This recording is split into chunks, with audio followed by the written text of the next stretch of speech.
Brain tumour को relatives को और ब्रेन ट्यूमर होने को लगी धेरै चांसेस छ।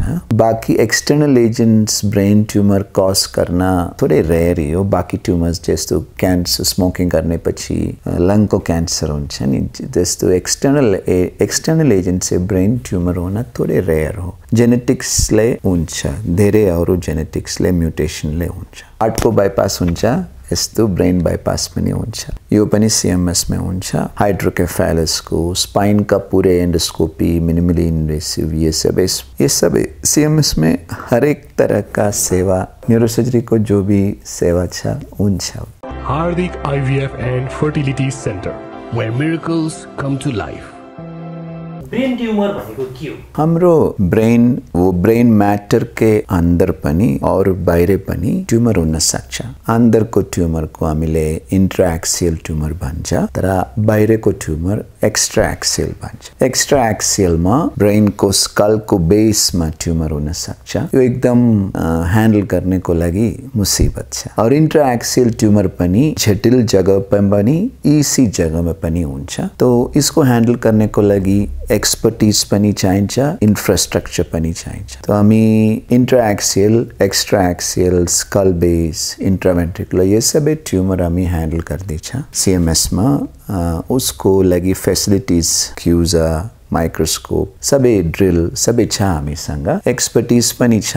म तो trained skull base and vascular surgeon हो। मेरो सँग प्रोफेसर सेल्वा पाण्डेन पनि छ। ऊ तो सीएमसी में थियो 10 साल और उसके पछि अपोलो म पनि थियो। म पनि सीएमसी में थियो। पछि म 14 साल नेपाल में पनि थियो। ब्रेन ट्यूमर का लक्षणहरु चाहिँ कस्तो देखिन्छ? ब्रेन ट्यूमर मा ब्रेन ट्यूमर बड़ा होने पछि प्रेशर हुन्छ। एक प्रेशर को लक्षण तो सिर दर्द, उल्टी और बेहोश होने को जस्तो। दूसरा, अगर ब्रेन ट्यूमर बड़ा ना होने पछि सीजर्स हुन सक्छ। सीजर्स बनाले छारा रोग पनि हुन सक्छ। यो हो मेन ब्रेन ट्यूमर को लक्षण। तो प्रेशर का हुन्छ, नहीं तो छारा रोग हुन्छ मेन। अनि मान्छेले यो कसरी थाहा पाउँछ त ब्रेन ट्यूमर छ भन्ने कुरा? सिर दर्द, उल्टी, बेहोश को जैसे लक्षण, नहीं तो एक हाथ एक पाँव को वीकनेस। अस्ते ऐसे स्ट्रोक में तो एक पटक में आउनुहुन्छ, तर ब्रेन ट्यूमर में आस्ते आस्ते आउनुहुन्छ। कहिले एक हफ्ता 2 हफ्ता में, नहीं तो 1 महीना 2 महीना में प्रोग्रेस गर्नुहुन्छ। कहिले स्पीकिंग को डिफिकल्टी आउँछ, कहिले छारा रोग आउँछ। ये सबै ब्रेन ट्यूमर को लक्षण हो। यो कसरी पत्ता लाग्छ? जस्तो एमआरआई, सीटी स्क्यान के गर्नुपर्छ यसको लागि? इसको लागि तपाईको पहले अपना फैमिली डॉक्टर को या मेडिसिन डॉक्टर को हेर्ने पर्छ। उसको डाउट लाग्ने पछि वो न्यूरोसर्जन को या न्यूरोलॉजिस्ट को रेफर गर्नुहुन्छ। उतातिरे वो न्यूरोसर्जन या न्यूरोलॉजिस्ट एमआरआई पहले सीटी स्क्यान गर्नुहुन्छ, पछि एमआरआई गर्नुहुन्छ। इसमें हामीले हेर्न मिल्छ कि ब्रेन ट्यूमर हो कि इंट्राएक्सियल हो कि एक्स्ट्राएक्सियल हो, कम्प्लीटली ऑपरेबल हो कि कहिले मोस्ट कॉमन ब्रेन ट्यूमर तो सबसे मैलिग्नेंट ट्यूमर हो, जीबीएम, ग्लायोब्लास्टोमा मल्टीफॉर्मे। इसमा ऑपरेशन गर्न मिल्छ, तर 9 महिनामा फेरि यो ट्यूमर आउँछ। कैंसर जस्तो छ। रेडिएशन कीमो गर्ने पछि पनि 9 महिना में ट्यूमर फेरि आउँछ। फेरि प्रोग्नोसिस, उसको फ्यूचर धेरै बेस्ट छैन। यसको उपचार भनेको चाहिँ औषधि अथवा अपरेसन नै हो कि?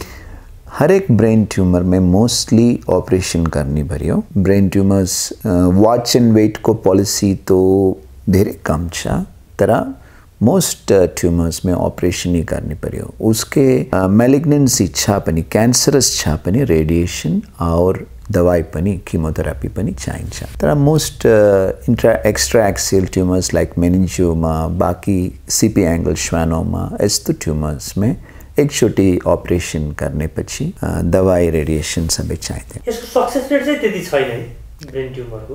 यस्तो छैन। यो तो अहिले यो टाइम में ब्रेन ट्यूमर को सक्सेस रेट एक्सेप्ट जीबीएम में सक्सेस रेट मतलब ऑपरेशन करना के पनि प्रॉब्लम छैन, तर जीबीएम वापस आउँछ नि। बाकी ट्यूमर्स में सक्सेस रेट ऑलमोस्ट नियरली 90% छ। तो ग्रेड 1 ट्यूमर्स में यो सबै ट्यूमर्स निकाल्न मिल्छ, रेडिएशन को बिना ही निकाल्न मिल्छ। भनेको सुरुवातीमै थाहा भयो भने चाहिँ थोरै लेट होनेपछि पनि प्रब्लम छैन, तर धेरै लेट होनेपछि आँखा सबै गएर पेशेंट को हालत एकदम बिगड़ेर आउनेपछि तो ठीक हुँदैन, तर थोड़ा मिड लेवल में पनि पता होनेपछि ट्युमर क्यान्सरस छैन पनि निकाल्न मिल्छ सबै। तर अब सुरुमा त हाम्रोमा त्यति पत्ता लगाउने चलन छैन नि त, जस्तो अरूको जस्तो छातीको एक्सरे अथवा इको गरे जस्तै टाउको धेरै उपचार गराउने चलन, परीक्षण गर्ने चलन त छैन। सिटी स्क्यानले पता हुन्छ।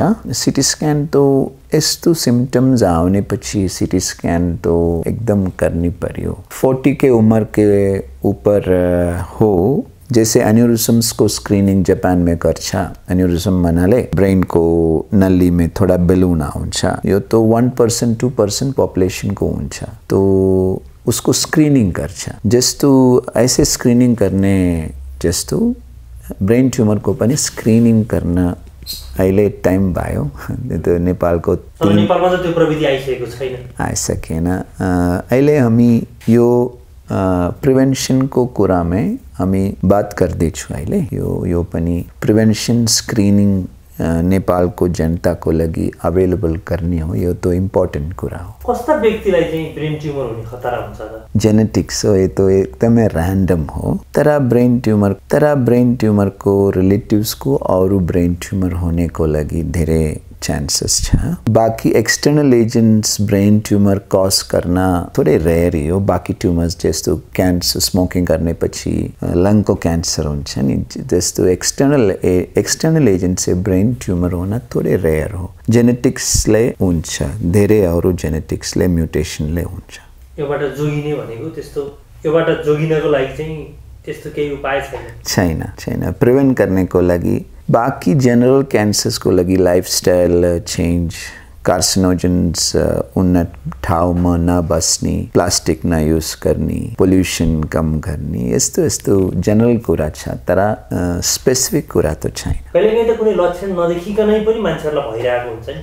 इंट्रैक्सियल ट्यूमर स्पेशली फ्रंटल लोब में जो ट्यूमर एकदमै बड़ा होने के बाद मात्रै थाहा हुन्छ। कहिले पेशेंट को सिर्फ साइकेट्रिक सिम्टम्स मात्रै हुन्छ, पेशेंट के पनि भन्दैन, एकदमै साइलेंट भयो। यस्तो हुनेपछि फ्रंटल सिन्ड्रोम हुन्छ। फ्रंटल सिन्ड्रोम में मोस्टली ये पेशेंट साइकेट्रिस्ट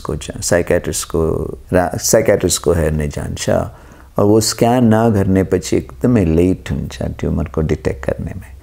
यस्तो पिट्युटरी ट्यूमर में पनि ये हुन्छ। कहिले मेन्स्ट्रुअल एब्नॉर्मैलिटीज हुन्छ, नहीं तो पेशेंट तो ऑब्स्टेट्रिशियनसँग जान्छ, तो वो स्कैन न गर्नेपछि पिट्युटरी को ट्यूमर पनि थाहा हुँदैन। कहिले आँखा का प्रॉब्लम मात्रै हुन्छ, पिट्युटरी में पनि आँखा का प्रॉब्लम मात्रै हुन्छ। ऑफ्थेल्मोलॉजिस्ट को हेरेर यो अहिले ऑफ्थेल्मोलॉजिस्ट को सबैले थाहा छ, बाइटेम्परल हेमियोनोपिया मतलब दोनों आँख को एक साइड में व्यू जानेपछि सीटी स्कैन करना पर्छ करके अहिले ऑफ्थेल्मोलॉजिस्ट को थाहा हुन्छ। तो हरेक छोटी ब्रेन ट्यूमर को सिम्टम्स यो प्रेशर, छारा रोग छैन, कहिले आँखों का मुश्किल हुन्छ, कहिले बैलेंस को मुश्किल हुन्छ, कहिले हियरिंग को प्रॉब्लम हुन्छ, कहिले मेन्स्ट्रुअल एब्नॉर्मैलिटीज हुन्छ। तो यो पनि जनता को थाहा हुनु पर्यो कि यस्तो सिम्टमले पनि ब्रेन ट्यूमर से जुड़े हो करके थाहा हुनु पर्यो। हाम्रो नेपाल में धेरै ब्रेन ट्रमा आइरहेछ, तो हेलमेट के बिना यो ट्रैफिक रूल्स को अनुशासन न करने को यस्तो यता तो धेरै स्ट्रिक्ट छैन, तो इसलिए ब्रेन ट्रमा तो धेरै छ यता। हामीले 14 वर्ष पहले हामीले एउटा सिस्टेनोस्टमी सर्जरी शुरू गरेको, दुनिया में पहले शुरू गरेको। यो सिवियर ब्रेन ट्रमा को लागि अहिले को ट्रीटमेंट ब्रेन को बोन निकालेर, पूरा बोन निकालेर ब्रेन को एक्सपैंड करने को सर्जरी हो। वो तो 100 साल को पुरानी सर्जरी हो, तर हामीले माइक्रो सर्जरी ले ब्रेन को नीचे को सिस्टर्न्स ओपन गरेर प्रेशर कम करने को टेक्निक छ।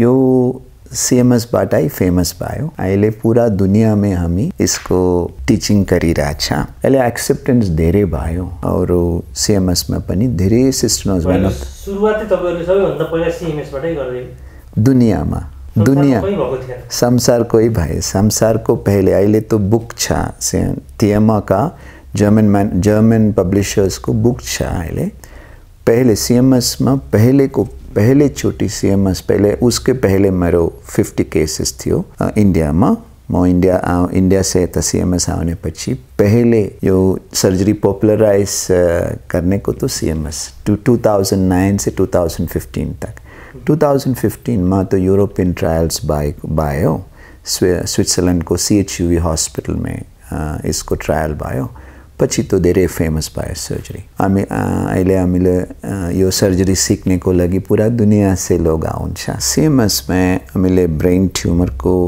इंट्राएक्सियल एक्स्ट्राएक्सियल दूसरा स्ट्रोक को सर्जरी र स्ट्रोक में कहिले बाईपास करना पर्छ सुपरफिशियल टेम्पोरल आर्टरी जस्तो इन सुपरफिशियल टेम्पोरल आर्टरी बाहिरको आर्टरी छ अंदरको एमसीए बाट जोड्ने मिल्छ जैसे ब्रेन हार्ट को बाईपास हुन्छ यस्तो ब्रेन बाईपास पनि हुन्छ यो पनि सीएमएस में हुन्छ हाइड्रोकेफेलस को स्पाइन का पूरे एंडोस्कोपी मिनिमली इन्वेसिव ये सब सीएमएस में हर एक तरह का सेवा न्यूरोसर्जरी को जो भी सेवा छ हुन्छ